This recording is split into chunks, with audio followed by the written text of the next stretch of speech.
Imagine, minha querida, que você acorda um dia e descobre que a mulher que te deu a vida, que te ensinou a costurar os retalhos da existência em um manto de força e dignidade, foi arrancada de você não pelo destino cruel ou pela velhice inevitável, mas por uma traição fria, calculada, vinda de dentro da sua própria casa. Imagine o peso no peito ao perceber que o homem com quem você dividiu noites de confidências, risos abafados e promessas de eternidade escondeu um veneno atrás de beijos matinais e abraços reconfortantes. E imagine, acima de tudo, o fogo que acende na alma de uma mulher como nós, que já passamos dos 55, que já carregamos filhos, perdas e renascimentos nas costas, transformando dor em determinação, luto em justiça. Essa força, que brota das raízes profundas da experiência, é o que me salvou. Essa é a minha história, Lúcia Mendonça, uma mulher comum como você, que aos 48 anos aprendeu na pele que o amor pode ser uma armadilha mortal, mas que a vingança, quando guiada pela verdade, é o bálsamo para uma alma ferida. Você, que já viu tempestades e sabe que a vida não acaba com uma queda, vai entender cada palavra. Vamos juntas nessa jornada? Era outubro de 2023, e o outono paulistano havia chegado com uma garoa fina e persistente, daquelas que embaçam as janelas e deixam o ar úmido, como se São Paulo inteira estivesse envolta em um véu de melancolia. Eu morava no Alto de Pinheiros, um bairro de árvores antigas e prédios sólidos, no sexto andar de um edifício na Rua das Acácias. Aos 48 anos, minha vida parecia uma rotina bem costurada. Casada há 25 anos com Eduardo Castilhos, um engenheiro civil de 52 anos, bem-sucedido, com quem eu dividia um apartamento decorado com bom gosto, mas sem filhos. Uma escolha que fizemos juntos, ou pelo menos era o que eu acreditava. Minha mãe, Dona Marlene Mendonça, aos 68 anos, vivia 3 andares abaixo, no apartamento 302. Ela era minha rocha, minha confidente, a mulher que me criará sozinha após meu pai nos abandonar por uma secretária mais jovem quando eu tinha apenas 7 anos. Lembro-me dela costurando a luz fraca da lâmpada da cozinha, os dedos ágeis transformando retalhos em vestidos, enquanto me dizia: "Filha, uma mulher forte não espera Salvador. Ela constrói o próprio castelo, ponto por ponto." Aos 55 anos, ela se reinventara, abrindo um pequeno ateliê no bairro, provando que nunca é tarde para recomeçar. Você sabe do que falo, não é? Aquela idade em que a gente descobre que a vida é um ciclo de renovações, e que a força vem de dentro, não dos outros. Naquela tarde cinzenta, eu estava absorta em uma tarefa simples, quase meditativa, passando as toalhas de banho. O ferro quente deslizava pelo tecido branco, liberando vapor que se misturava ao aroma suave de lavanda do amaciante. Minha mente vagava por memórias doces, o cheiro do bolo de laranja que mamãe assava toda segunda-feira, o som do seu riso ecoando na cozinha durante nossos almoços de domingo, quando ela contava histórias da juventude, de como sobreviver à ditadura trabalhando como costureira para famílias ricas, economizando cada centavo para me dar educação. A vida é como uma costura, Lúcia, ela dizia. Às vezes o fio embaraça, mas você desata e continua. Eu sorria, sentindo-me segura naquela bolha de afeto materno. O interfone tocou às 15h47, um som áspero que me tirou do devaneio. Não esperava ninguém. Atendi com uma irritação leve, como quem é interrompida em um momento de paz. Alô? Do outro lado, a voz grave e rouca do seu Arnaldo, o porteiro aposentado que trabalhava meio período, carregada de tensão. Dona Lúcia, é o seu Arnaldo da portaria. Desculpe o incômodo, mas é melhor a senhora descer. É urgente. É sobre Dona Marlene, do 302. Meu coração deu um salto desordenado, como se uma corrente elétrica tivesse percorrido meu corpo. Minha mãe, aos 68, era robusta para a idade. Caminhava todo dia no Parque Vila Lobos, cuidava do jardim na varanda, ainda costurava encomendas para vizinhas. Mas havia aquela vulnerabilidade sutil que todas as mães adquirem aos olhos das filhas, especialmente quando a gente envelhece e percebe que o tempo é um ladrão silencioso. "O que aconteceu, seu Arnaldo?" perguntei, a voz saindo estridente, irreconhecível até para mim. É melhor a senhora descer e ver com os próprios olhos. Já chamei a ambulância e a polícia. Por favor, desça logo." A linha caiu, e o mundo se dissolveu em um borrão. Larguei o ferro sobre uma toalha, que depois carregaria para sempre a marca quadrada de queimado, como uma cicatriz eterna em minha memória, e corri descalça pelo corredor de mármore gelado, os pés doendo no frio. Apertei o botão do elevador com tanta força que os dedos latejaram. Cada segundo de descida era uma eternidade, minha mente correndo por cenários horríveis. Um infarto? Uma queda? Por que a polícia? Lembrei da última conversa com ela, na noite anterior. Filha, estou bem, mas esse Eduardo, tome cuidado. Ele tem olhos que veem números, não pessoas. Eu ri, atribuindo a desconfiança materna típica. Como eu me arrependo agora. As portas do elevador se abriram no terceiro andar, e o corredor parecia alterado, mais sombrio, como se o ar estivesse carregado de presságios. A porta do 302 estava entreaberta, e um cheiro estranho escapava dali, uma sinfonia de desgraça. O aroma doce e acolhedor do bolo de laranja se misturava a algo úmido, pesado, como água estagnada, e um toque metálico, doce demais, que eu só identificaria depois como sangue. Seu Arnaldo estava pálido como o mármore do chão, as mãos tremendo. Está no banheiro, Dona Lúcia. Eu vim trazer uma encomenda da farmácia, ela não atendeu, a porta estava destrancada. Achei estranho e entrei para ver se precisava de ajuda. Empurrei a porta com o coração na boca. A sala estava impecável, como sempre. Minha mãe era obcecada por ordem. Dizia que uma casa arrumada é uma mente em paz. As almofadas de crochê perfeitamente alinhadas no sofá de veludo verde. A foto do meu pai virada para baixo no aparador de madeira. Um gesto silencioso contra o abandono que nos marcará. O silêncio era absoluto, quebrado apenas pelo gotejar insistente de uma torneira no banheiro. Cada passo meu ecoava como um tambor no peito. O banheiro. A porta entreaberta deixava escapar um feixe de luz opaca da janela de vidro jateado, iluminando o vapor que ainda pairava no ar, como se o banho tivesse sido interrompido abruptamente. E então eu vi, na banheira antiga de porcelana, quase cheia de água turva e rosada de um modo inquietante, jazia o corpo da minha mãe. Ela estava de costas, envolta na toalha de rosto favorita, aquela de linho branco com bordados de margaridas amarelas. Um presente que eu escolhera com tanto carinho no último dia das mães, em uma feirinha artesanal no centro de São Paulo, pensando em como as flores a faziam sorrir, lembrando-a do jardim da infância. Seus cabelos grisalhos, sempre presos em um coque impecável que eu aprenderá a fazer com ela quando criança, flutuavam como algas em torno do rosto pálido. Seus olhos, daquele azul acinzentado que eu herdara, estavam abertos, fixos no teto rachado, congelados em uma expressão de supremo espanto, como se no último instante ela tivesse visto algo de uma clareza aterradora, uma verdade que a atingira como um raio. A nuca, apoiada na borda fria da banheira, estava rodeada por uma auréola escura, quase negra, que se dissolvia lentamente na água rosada. Um som gutural escapou da minha garganta. Não foi um grito, foi o ruído de algo interno se partindo, como um vaso de cristal caindo no chão. Caí de joelhos no piso de ladrilhos frios, as mãos estendidas em vão para tocá-la, mas paralisadas pelo horror. Lágrimas quentes escorriam pelo meu rosto, misturando-se ao vapor úmido, e eu sussurrava: mãe, mãe, por favor, não, como se minhas palavras pudessem desfazer o pesadelo. Como isso podia ter acontecido? Ela era tão cuidadosa, tão viva. Ainda planejava uma viagem para o litoral no próximo feriado, para respirar ar salgado e esquecer as bobagens da cidade. A polícia chegou com sirenes abafadas pelo prédio de bom tom, respeitando o silêncio burguês do bairro. 2 homens, o delegado Ramiro, um quarentão com olhos de azeviche e uma fadiga entranhada nos ossos, como se carregasse o peso de inúmeras tragédias, e o escrivão Moreira, jovem demais para aquele cenário, que não conseguia olhar diretamente para a banheira, o rosto verde de náusea. A inspeção foi rápida, quase descuidada, como se mortes como aquela fossem rotina. O delegado Ramiro observou o sabonete novo, ainda na embalagem plástica translúcida da farmácia do bairro, caído no piso molhado. Um sabonete de lavanda francês, caro, daqueles que se compra em lojas chiques da Oscar Freire.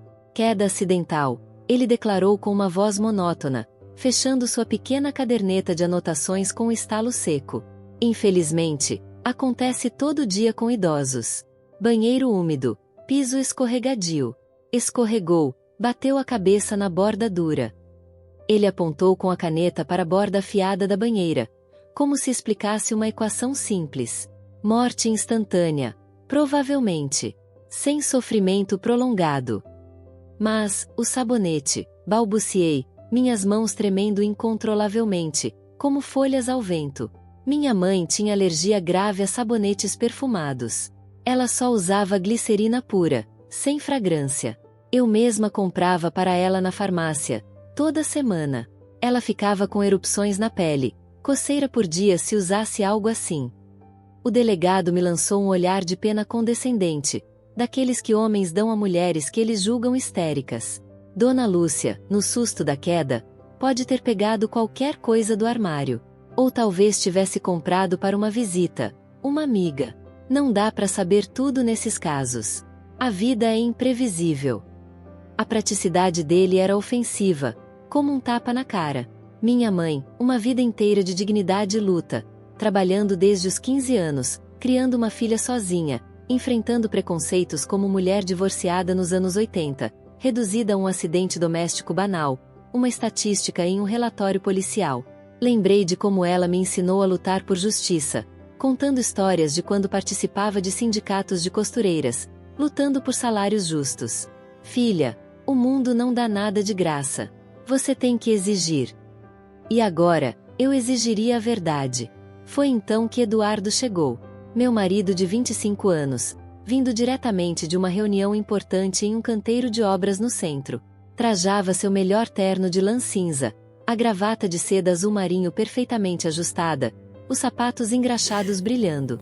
Seu rosto, de feições regulares e cabelo grisalho cortado com precisão militar, compôs na hora a máscara adequada. Preocupação grave, dor contida, eficiência masculina que eu sempre admirara nele nos primeiros anos de casamento. Meu Deus, Lúcia, sussurrou, envolvendo-me em um abraço apertado. Seu corpo era sólido, conhecido, o cheiro de sua colônia Hugo Boss familiar. Mas naquele abraço, meu nariz, soterrado no tecido fino do paletó, captou algo além. Uma nota estranha, intrusiva, doce como mel, amadeirada como sândalo, inconfundivelmente feminina.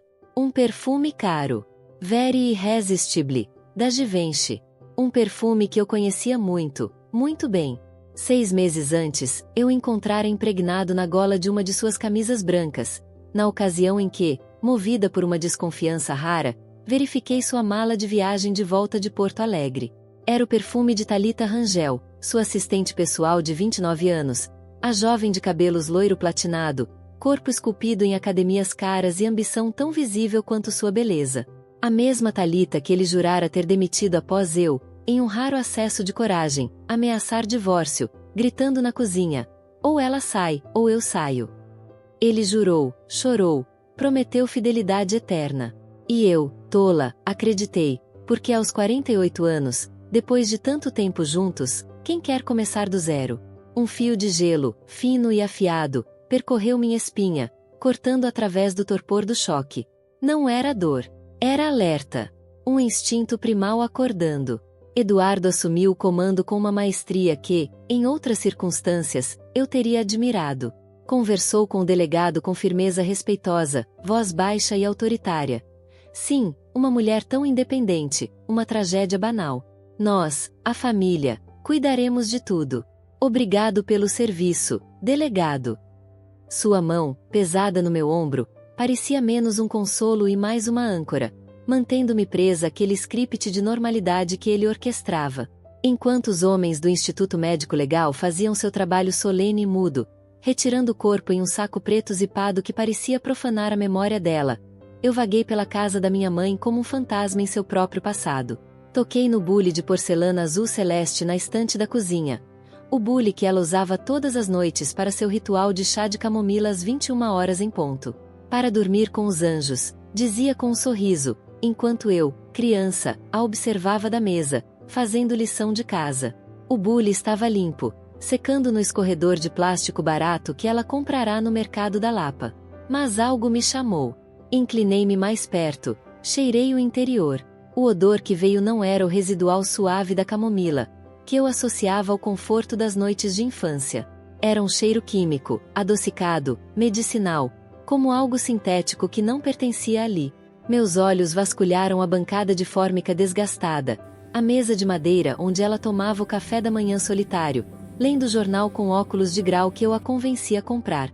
E então vi, preso em uma fissura quase imperceptível na junção do tampo com a estrutura, um fio de cabelo. Longo. Muito longo. De um loiro quase branco, platinado, da cor exata que Thalita ostentava em suas últimas postagens no Instagram.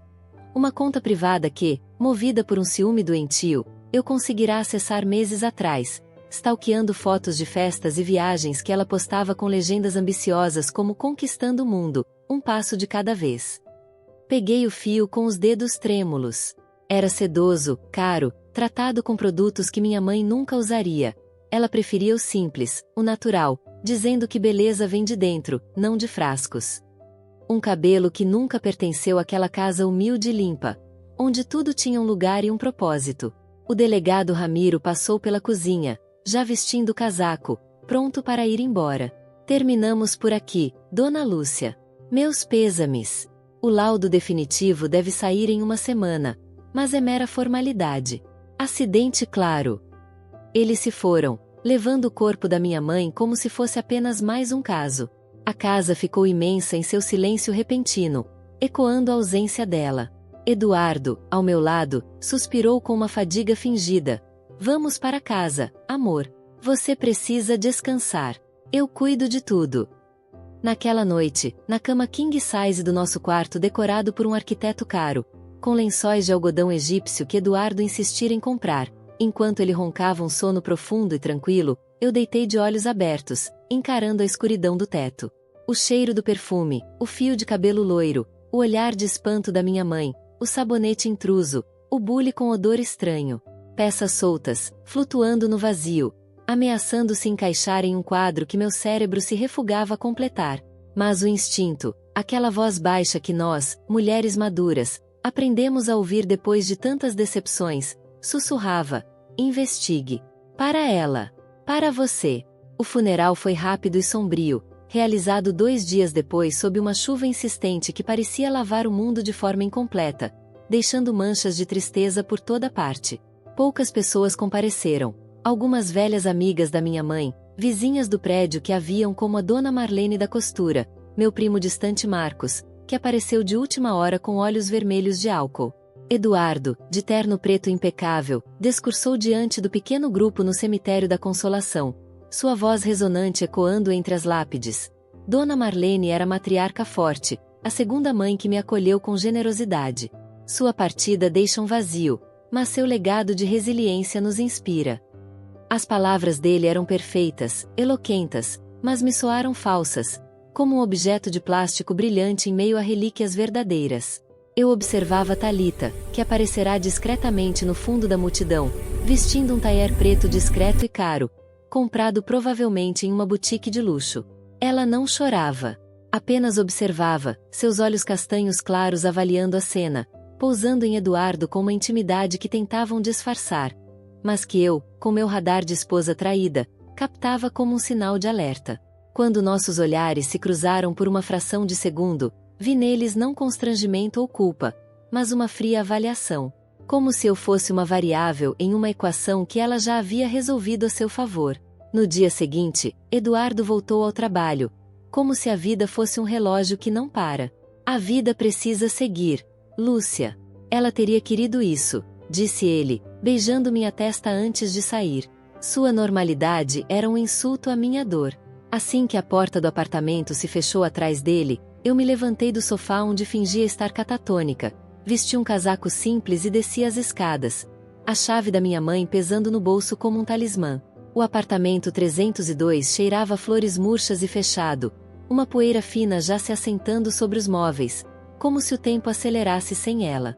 Sentei-me no sofá, na cova que era dela, onde ela lia romances policiais à noite, e chorei. Chorei pela perda, pela solidão, pela injustiça banal daquela morte. Chorei pelas memórias, as noites em que ela me contava sobre sua juventude nos anos 60, dançando twist em festas clandestinas, sonhando com um mundo melhor. As vezes que ela me defendeu de bullies na escola, dizendo: filha, palavras doem, mas você é mais forte que elas. Os almoços de domingo onde ela preparava feijoada e me aconselhava sobre o casamento. Lúcia, homem que não olha nos olhos quando fala de futuro está escondendo algo. E as lágrimas secaram, deixando para trás uma claridade fria e límpida, como o céu após a tempestade. Investigar, sussurrou a voz dela em minha mente. Para mim. Para você. Fui direto ao banheiro, o lugar que se tornará seu túmulo involuntário. O cheiro do desinfetante da limpeza pós-polícia não conseguia mascarar completamente o odor residual do desastre. Um lembrete fantasma. O piso estava seco agora, a mancha na banheira lavada, mas meu olhar foi atraído para o box de vidro temperado.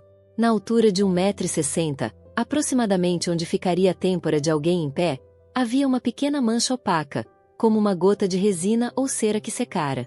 Não era água. Passei a ponta do dedo indicador.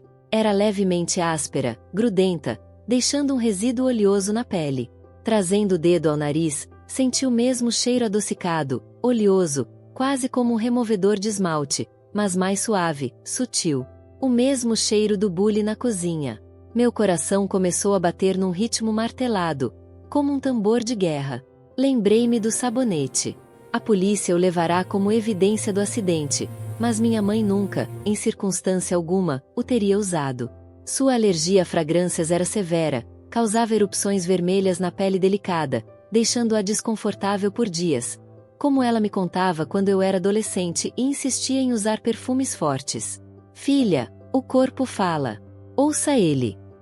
Aquele sabonete era um intruso, colocado por alguém que não sabia de seus hábitos, ou que sabia, e queria que parecesse um acidente perfeito.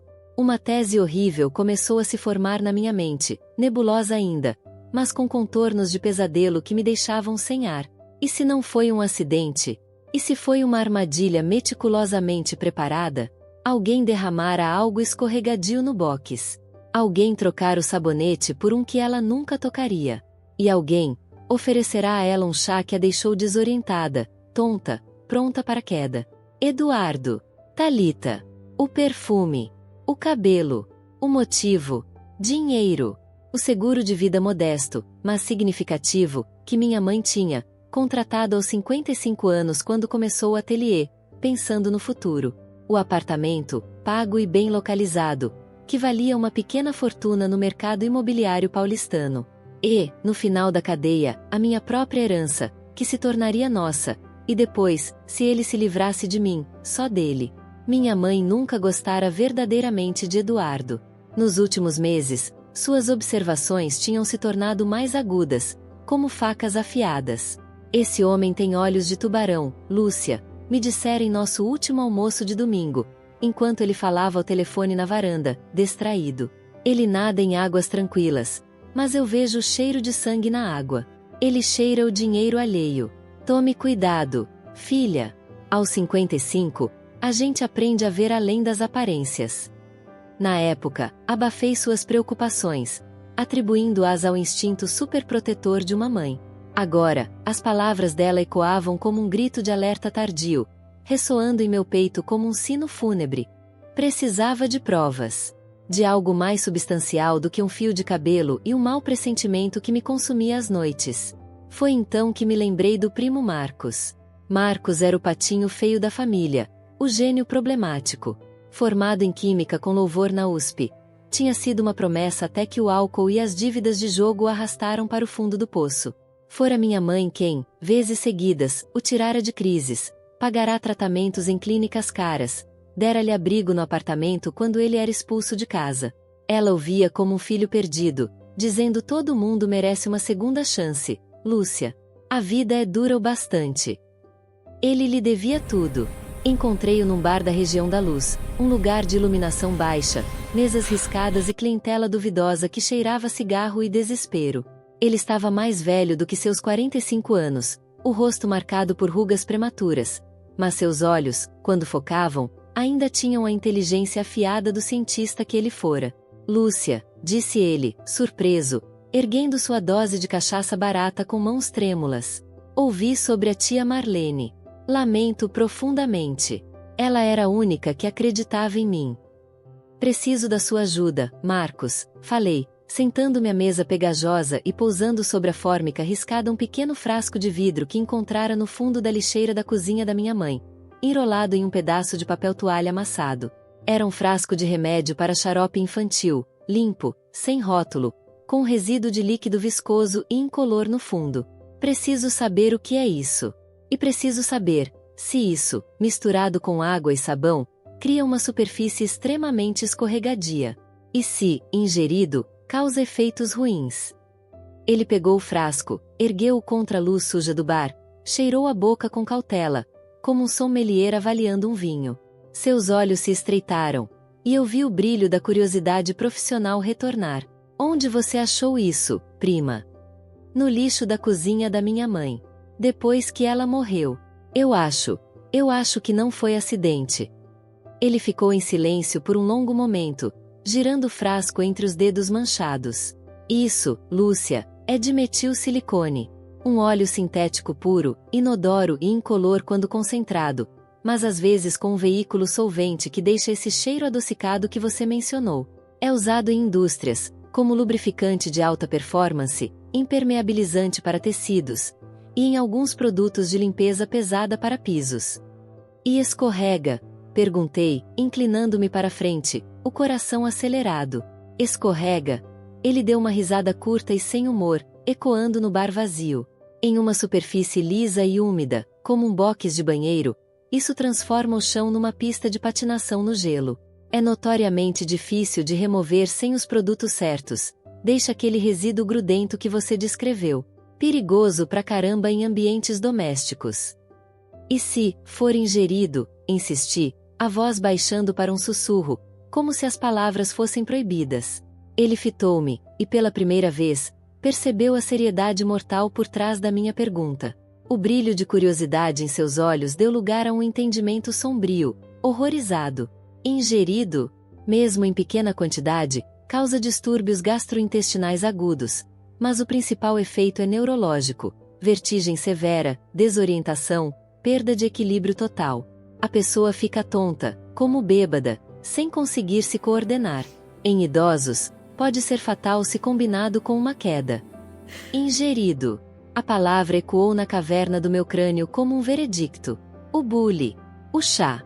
As peças se encaixaram com um estalo seco e lógico, terrivelmente simples, como um quebra-cabeça que se revela de repente. Não era um empurrão brutal, fácil de detectar em uma autópsia. Era um convite sutil à queda. Um plano de uma frieza diabólica, digno de um romance policial que minha mãe adorava ler. Alguém, Thalita, talvez, com luvas para não deixar impressões digitais, derramara o óleo no box e trocar o sabonete por um que ela evitaria, criando confusão.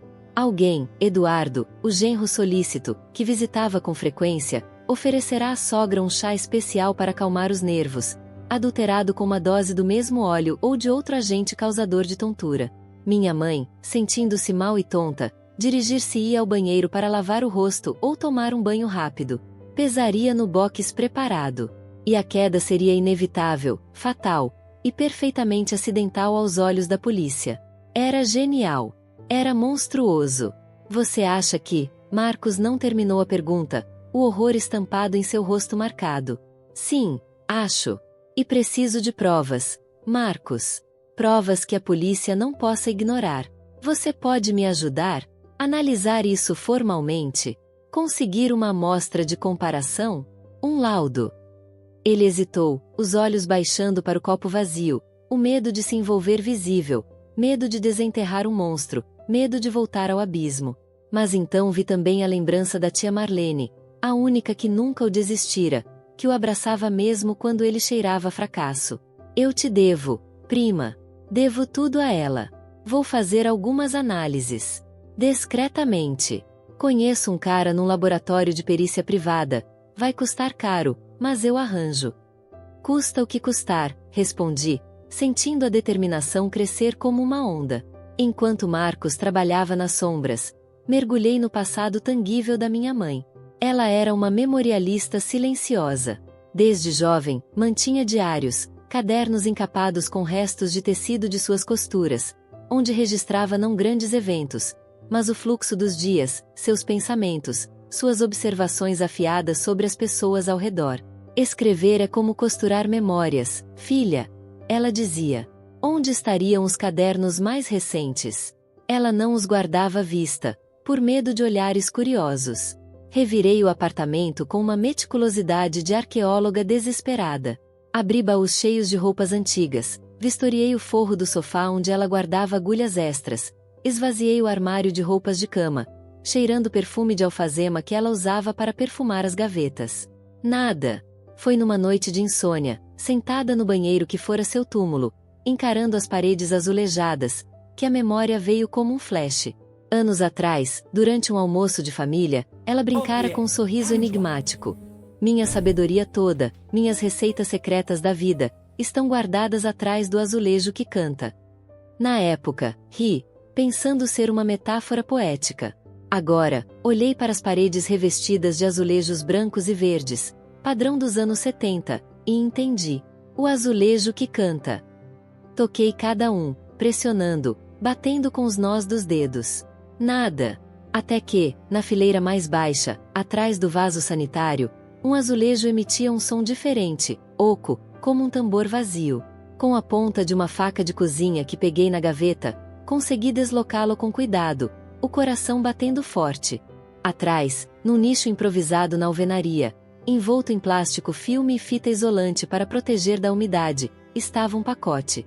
3 cadernos, amarrados com um laço de fita velha. O último tinha capa de um tecido rosa desbotado, com flores amarelas bordadas. Um retalho de um vestido que ela fizera para mim no meu aniversário de 40 anos. Minhas mãos tremiam tanto que mal conseguia abri-lo. Folhei até as últimas páginas. A letra era dela, firme e clara até o fim, mesmo com a idade avançando. 10 de outubro. Eduardo veio hoje à tarde. Disse que a Lucy estava nervosa com o trabalho e que ele trouxera um chá especial, importado da Inglaterra, para acalmar os nervos. Insistiu tanto para que eu experimentasse que fiquei desconfiada. Há um brilho nos olhos dele quando ele está sendo convincente demais, uma luz de ator no palco. Disse que ia tomar depois. Quando ele foi ao banheiro, ficou olhando para a lâmpada queimada do box com uma curiosidade estranha. Joguei o chá no vaso. Perguntou se eu não tinha medo de tropeçar no escuro, com a lâmpada assim. Respondi que meus olhos ainda eram bons. Mas meus instintos estão gritando. Aquele homem não cheira a família. Cheira a negócio. Aos 68, a gente aprende a farejar o perigo de longe. 11 de outubro. Estou me sentindo muito estranha. Tonta. O mundo gira devagar, como se eu estivesse em um carrossel. Eduardo voltou à tarde. Trouxe mais do chá bom. Desta vez, não pude recusar sem parecer rude. Ele é genro, afinal. Fingi que bebi um gole enquanto ele mexia no celular. Distraído. Ele saiu logo em seguida, pareceu satisfeito, com um sorriso que não chegava aos olhos. Mas eu sinto que há algo errado dentro de mim. Escrevo isso com a mão tremendo. Lúcia, minha filha, se você encontrar estes cadernos, foi ele. Cuidado com ele. Ele quer alguma coisa. A casa. O dinheiro do seguro. Tudo. E a tal Thalita. Ela é a sombra dele. Eu os vi juntos, no carro estacionado na esquina da rua, na semana passada. Ela é loira, cabelos longos, da cor dos que achei hoje na cozinha, depois que ele foi embora. Um cabelo comprido, loiro platinado, preso na junção da mesa. Deus me ajude. Ou me acolha. Te amo, minha filha. Sua mãe, que viu a tempestade chegar, mas não conseguiu sair do caminho. A data: 11 de outubro.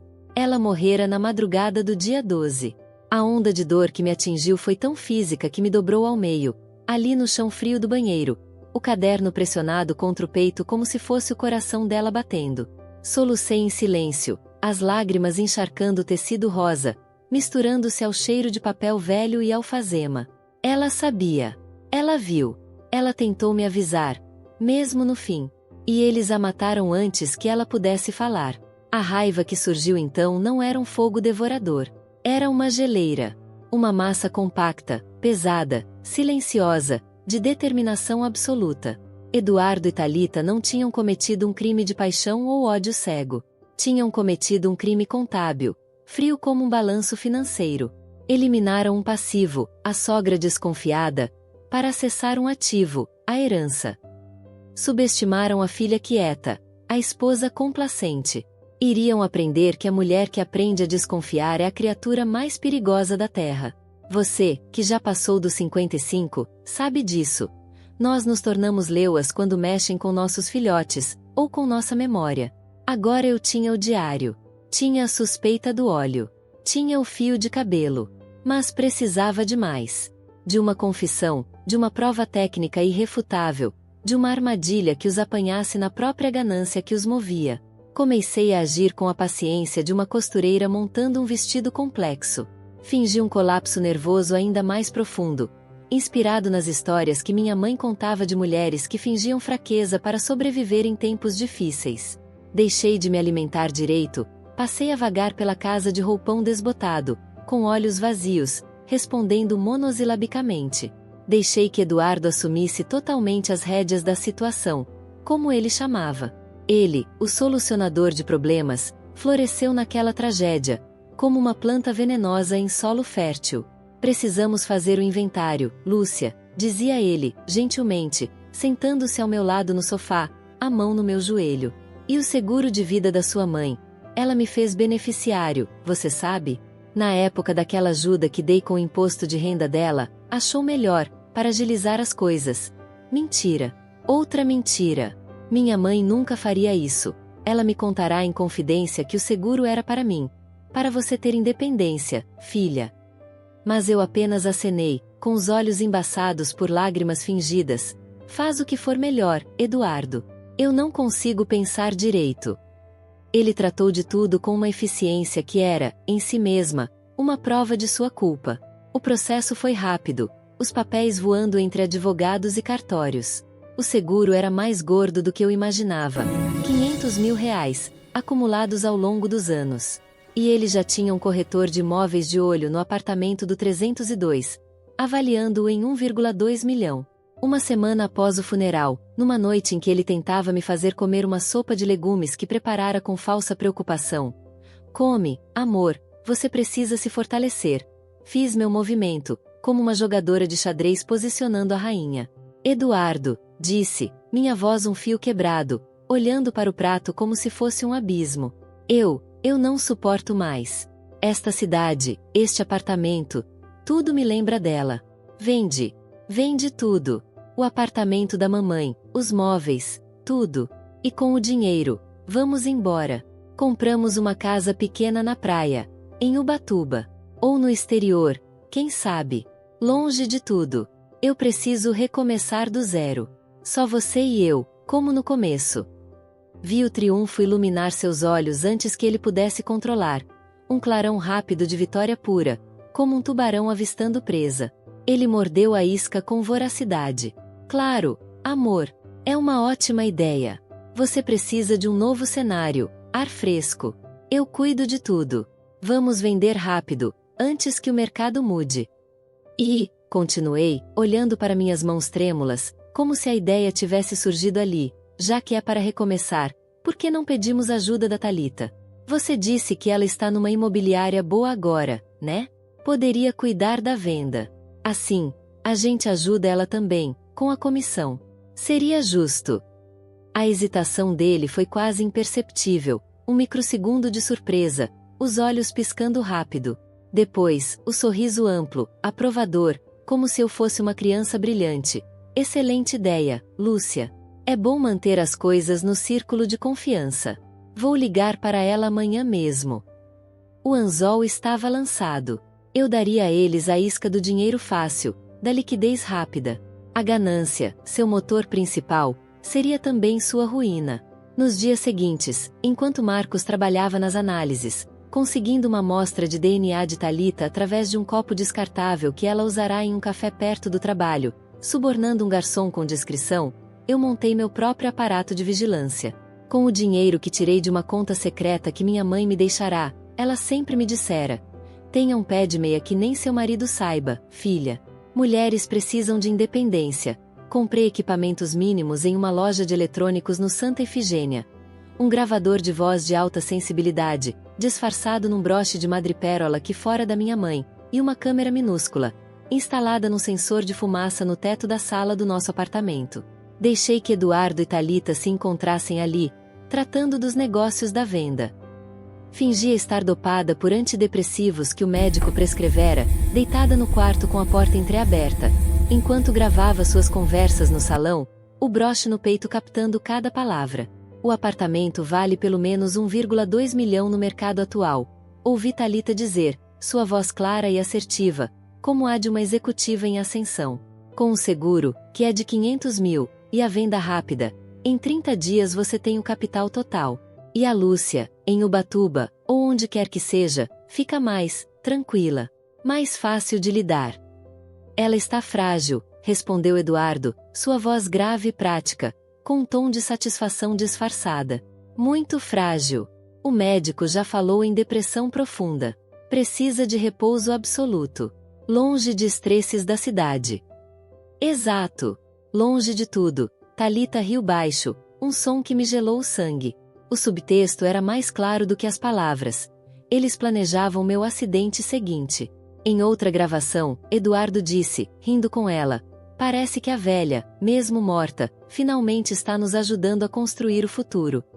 A frieza da frase fez meu estômago embrulhar, mas eu segurei o broche com força, coletando cada sílaba como evidência. Marcos entregou os resultados uma semana depois, em um café discreto na Paulista. A correspondência de DNA entre o fio de cabelo e a amostra de Thalita era de 99,8%, irrefutável. O líquido do frasco era de metilsilicone, idêntico a um produto de limpeza industrial específico, cujo fornecedor principal na cidade tinha Thalita como cliente corporativa. Ela usava a empresa do pai, um empreiteiro, para fazer as compras em nome de manutenção. E a cereja do bolo, com a senha que eu ainda sabia do notebook antigo de Eduardo, uma combinação de nossa data de casamento que ele nunca mudará, acessei uma pasta oculta no servidor em nuvem dele. Lá, um arquivo chamado Reforma Banheiro continha fotos da casa da minha mãe, do box, da lâmpada queimada que ele mencionara no diário.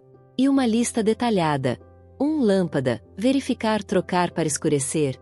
2. Produto, adquirido, demais 345, óleo silicone.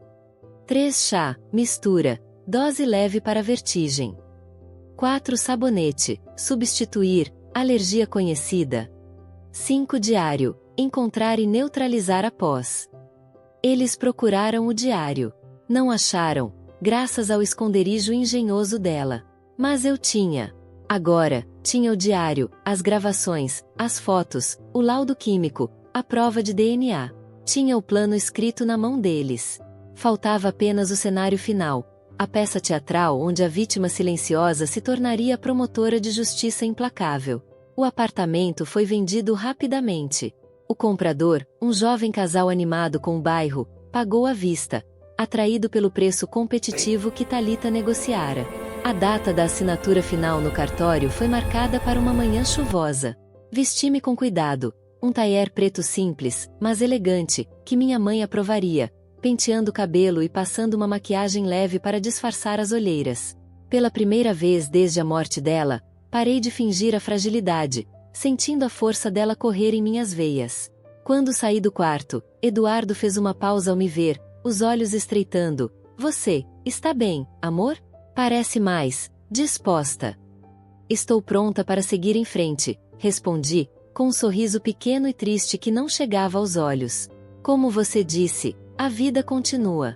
Vamos assinar e recomeçar. No cartório, a atmosfera era de formalidade burocrática, o ar cheirando a papel velho e café requentado. O tabelião, Dr. Geraldo, um homem idoso e de aparência severa, com óculos grossos, preparava os documentos na mesa de madeira escura. O casal comprador estava animado, conversando sobre reformas. Thalita, impecável num vestido caque que realçava seu bronzeado artificial, sorria profissionalmente, a pasta de documentos na mão. Eduardo estava expansivo, quase eufórico, apertando mãos e fazendo piadas leves. Assinaturas foram colhidas, carimbos batidos com estalos oficiais. Quando chegou a minha vez, o tabelião estendeu a última folha. Dona Lúcia, se a senhora puder assinar aqui, ao lado do seu marido, a venda estará concluída. Todos olharam para mim. Eduardo colocou a caneta na minha mão, sua palma quente sobre a minha, suando levemente. É só assinar, amor. E recomeçamos nossa vida. Retirei minha mão da dele com suavidade, pousando a caneta sobre a mesa com um clique deliberado. Um momento, por favor, Dr. Geraldo. O silêncio caiu sobre a sala como uma cortina pesada. Eduardo franziu a testa, a voz baixa. Lúcia? O que há? Antes de concluir a venda do último bem físico da minha mãe, disse, minha voz clara e estável, ecoando na quietude. Há uma última vontade dela que precisa ser cumprida. Uma mensagem que ela me deixou, e que diz respeito diretamente às pessoas nesta sala. Retirei da minha bolsa, não uma folha de papel, mas o caderno rosa desbotado, abrindo na última página assinada. Eduardo Castilhos. Thalita Rangel. Minha mãe, Dona Marlene Mendonça, escreveu isto na noite em que foi assassinada. A palavra assassinada caiu como uma bomba na sala. O casal comprador arregalou os olhos, trocando olhares horrorizados. O tabelião ergueu o queixo, interessado, ajustando os óculos. Thalita empalideceu, o batom vermelho contrastando com a pele branca. Eduardo tentou rir, um som forçado e nervoso. Isso é um absurdo. Lúcia, pelo amor de Deus, você está doente. O trauma deixou confusa. Ignorei-o completamente. E li toda a última entrada, em voz alta e pausada, cada palavra como uma acusação, cada desconfiança sobre o chá, cada detalhe do cabelo loiro, da tontura, do encontro secreto. Descreve o óleo no box, o sabonete trocado. Apontei para Thalita. O cabelo é seu. O perfume é seu, o mesmo que senti no Eduardo no dia da morte. Virei-me para Eduardo. O chá foi você quem ofereceu. 2 vezes. O plano está no seu computador. No arquivo Reforma Banheiro. Mentiras. Delírios de uma velha senil e de uma filha perturbada pela perda. Eduardo gritou, perdendo a compostura pela primeira vez. O rosto rubro de raiva e pânico, veia saltando no pescoço. Foi quando entreguei ao Dr. Geraldo uma pasta preta, grossa, organizada com separadores. Doutor, como cidadã e herdeira da vítima, entrego a Vossa Excelência um dossiê contendo a cópia autenticada do diário, laudo pericial químico assinado por laboratório credenciado, relatório de análise de DNA comparativo, transcrições de conversas gravadas entre os acusados planejando o uso dos recursos da herança, e cópias de imagens do computador do Sr. Eduardo que detalham o modus operandi do crime. Solicito, perante esta autoridade, que sejam acionados imediatamente a Polícia Civil e o Ministério Público, pois há fortes indícios de autoria material e intelectual em um crime de homicídio qualificado por motivo fútil, meio cruel e ocultação de cadáver. O caos se instalou como uma tempestade. Eduardo avançou, tentando pegar a pasta com mãos desesperadas. Isso é loucura. Ela forjou tudo. Mas o tabelião, com um gesto seco, chamou seus 2 auxiliares, homens robustos como seguranças, que se interpuseram, segurando-o pelos braços. Thalita começou a chorar, gritando que era inocente, que fora coagida por ele, as lágrimas borrando a maquiagem perfeita. Foi ideia dele. Eu só ajudei com o óleo. O casal comprador recuou, horrorizado, murmurando sobre cancelar a compra. O tabelião Dr. Geraldo examinou rapidamente os primeiros documentos da pasta, folheando com mãos experientes. Sua expressão, antes neutra, tornou-se granítica, os olhos frios. Ele olhou para Eduardo e Thalita com desprezo glacial. Senhor Eduardo, senhorita Thalita, peço que aguardem sentados. Já acionei a polícia pelo telefone. Qualquer movimento de fuga será considerado resistência à autoridade. As algemas que se fecharam nos pulsos de Eduardo foram o som mais doce e mais amargo que já ouvi, doce pela justiça, amargo pela traição revelada. O olhar que ele me lançou, quando foi levado pela polícia que chegará minutos depois, não era de ódio. Era de um espanto profundo, quase infantil, como se ele não pudesse acreditar que a mulher dócil, a esposa que cozinhava e esperava, tinha sido, o tempo todo, a arquiteta silenciosa de sua ruína. Thalita, algemada ao lado, desmoronava em soluços, o glamour desfeito. O processo foi um furacão na mídia. Engenheiro e amante armaram morte perfeita da sogra por herança. Gritavam as manchetes nos jornais e sites, com fotos minhas saindo do tribunal. A história tinha todos os elementos de uma novela das 9. Traição conjugal, ganância fria, uma filha vingativa, um diário secreto como prova-chave. As provas eram esmagadoras, irrefutáveis. O diário, corroborado pelas evidências técnicas. O DNA, o laudo do óleo, as gravações onde eles riam da minha fragilidade, tornou-se a peça central do julgamento. Eduardo e Thalita tentaram negar, inventar histórias absurdas, acusar-me de manipulação e vingança por ciúmes. Mas a ciência e a própria ganância que os levou a documentar seus passos os condenaram. Foram sentenciados a longos anos de prisão, 24 para ele, 18 para ela. Homicídio qualificado. Fraude no seguro. Tentativa de estelionato. A justiça, lenta e imperfeita como é no Brasil, funcionou daquela vez. Hoje, sento na varanda do apartamento da Rua das Acácias, que nunca vendi. Transformei-o em um espaço de memória, com as almofadas de crochê dela e o bule azul na estante, limpo e vazio, uma relíquia de um campo de batalha vencido. A noite cai sobre São Paulo, tingindo o céu de tons de roxo e laranja, as luzes da cidade piscando como estrelas terrestres. O bule está ali, um lembrete silencioso. A vingança não trouxe minha mãe de volta. A condenação não preencheu o vazio que sua partida deixou, um buraco no peito que dói em dias chuvosos, quando sinto o cheiro de alfazema no ar ou ouço o eco do seu riso em sonhos. Às vezes, no silêncio da noite, ainda converso com ela, contando sobre meu novo começo. Voluntária em um grupo de apoio a mulheres vítimas de violência doméstica, onde compartilho minha história para ajudar outras. Mãe, você estava certa. Aos 55, a gente descobre o poder real. A dor é uma companheira mais fiel do que qualquer marido. Mas trouxe algo precioso. A verdade. Um silêncio limpo, onde antes sussurravam mentiras. A paz terrível de saber, de não duvidar mais. Aprendi que o mal mais perigoso não é o que avança com punho cerrado e gritos. É o que chega com um sorriso solícito, um abraço confortável e um chá quente na hora certa. É o que habita nos detalhes que não se encaixam, nos cheiros estranhos na própria casa, nas microexpressões que duram um piscar de olhos. A herança mais valiosa que minha mãe me deixou não estava no testamento, no apartamento ou no seguro. Estava em sua última receita, escrita com a tinta da experiência e do amor vigilante. Confie no seu instinto, filha. Observe os fios soltos, um cabelo fora do lugar, um perfume que não é seu. Desconfie dos presentes fáceis e das soluções muito rápidas. E nunca, nunca subestime o poder silencioso de uma mulher que aprendeu a traduzir a linguagem sutil da maldade. E essa receita, eu guardarei para o resto da vida. É a única herança à prova de traição, à prova de morte.